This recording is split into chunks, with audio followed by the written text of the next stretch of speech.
When the people in Palestine are losing their lives, being raped and murdered, there's no cry from anybody, no passion. When the same thing happens in Syria, we hear nothing. When the same thing happens in Libya, we hear nothing. When the same thing happens in Iraq, we hear nothing. When the Ukrainians are violating the rights of other Ukrainians, particularly in the Donbass region, there's nobody crying for those people. What is the reason for that? What about India?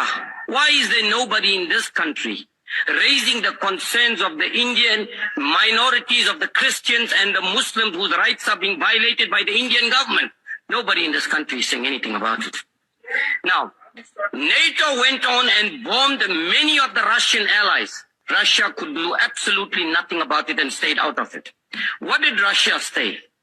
Demilitarization. Stay away from my Russian borders. If you notice what has been happening since 1990, they are coming closer and closer and closer to the Russian border until they will make Russia so weak that Russia will have no other option but to give in to them. That is what it is all about. But who is the root cause of this whole problem?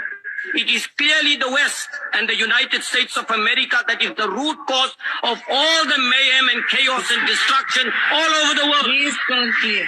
Let's talk about the biological laboratories which is funded by the Pentagon in Ukraine. Where is it coming from? Why are they getting involved in those?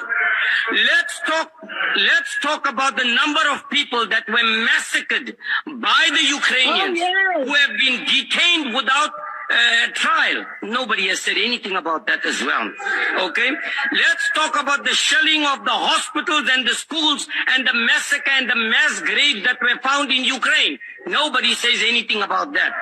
Now, what is Russia asking for? Russia is saying, stay away from my borders and stay away from me.